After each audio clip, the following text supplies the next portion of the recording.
अस्सलाम वालेकुम दोस्तों, मां या कशिश ख्वाजा। उम्मीद है त ठीक ठाक हूंदा, ख़ैरियत सां हूंदा। अॼु उन्हनि माण्हुनि जे लाइ वीडियो ठाहियां पई जेके अलाह साईं इज़त खां महरूम रखियूं आहिनि। उन्हनि माण्हुनि जे लाइ त जेके छोकिरा आहिनि अॼुकल्ह जे दौर में, पहिरीं भेण चई, अम्मा चई, धीअ चई, पुटु चई, तंहिंखां पोइ जंहिंजे दिलि में इहे जेके सुतल अरमान जागनि था, जेके अधी मां पोइ जेको आहे सो पंहिंजूं दिलि जूं ॻाल्हियूं कढणु लॻनि था, जेके दोस्ती रखण जी ऑफर कनि था, पहिरीं अधी चई तंहिंखां पोइ, त उन्हनि माण्हुनि जे लाइ मुंहिंजो इहो पैगाम आहे त मूं में अहिड़ी का शइ इज़ाफ़ी कोन्हे जेकी तव्हांजी भेण में न हुजे। मूं वटि हर उहा शइ आहे जेकी तव्हांजी भेण वटि बि आहे ऐं तव्हांखे जनमु ॾींदड़ तव्हांजी माउ वटि बि आहे। त पहिरीं ॻाल्हाइण खां पहिरीं थोरो सोचे सम्झंदा वञो। इहे नस्ली माण्हुनि जी सुञाणप न आहे।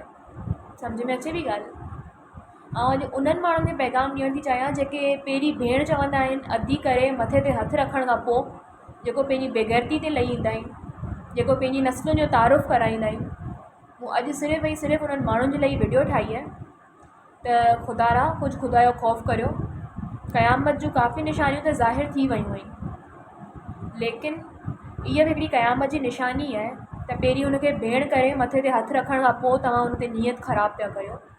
सो ख़ुदा जो ख़ौफ़ करियो। सभिनीनि खे मरणो आहे, अलाह साईं खे इहो ई मोह ॾेखारिणो आहे।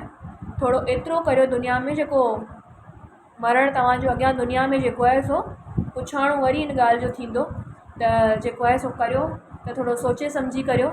इहो सोचे त अलाह साईं खे मथे जवाबु ॾियणो आहे। ऐं वेंदे वेंदे मां सिर्फ़ु इहो ई ॿुधाइणु चाहींदमि त मूं में कुझु बि इज़ाफ़ी न आहे। उहो ई सभु कुझु आहे जेको तव्हांजी माउ खे अलाह साईं ॾिनो आहे, जेको तव्हांजी भेण खे अलाह साईं ॾिनो आहे न, मूं वटि बि सभु कुझु उहो ई आहे। का बि शइ इज़ाफ़ी न आहे।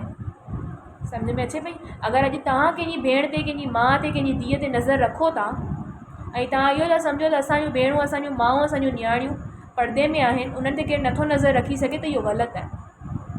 इहो हिकिड़ो मकाफ़ाती अमल आहे।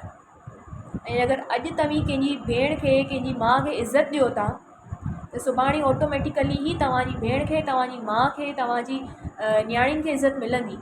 पर अगरि अॼु तव्हीं कंहिंजी नियाणियुनि खे अहिड़ा कमेंट्स करियो था त सुभाणे तव्हांजूं नियाणियूं घर खां ॿाहिरि निकिरंदियूं।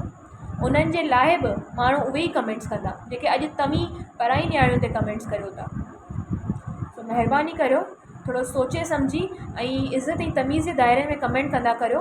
अदरवाइज़ हाणे अगरि मूंखे कंहिंजो बि को ग़लति कमेंट नज़र आयो आहे त आउं उन्हनि जो नालो मैंशन करण खां पोइ आउं वीडियो ठाहींदसि ऐं बाक़ाइदा आउं उन्हनि खे हाईलाइट कंदसि उन्हनि जे नाले खे, त आउं ॿुधायां त उहे कहिड़ा बेग़ैरत माण्हू आहिनि जेके ग़लति कमेंट्स कनि था नियाणियुनि जी फ़ोटोज़ ते या नियाणियुनि जी वीडियोज़ ते। Thank you so much. Thank U.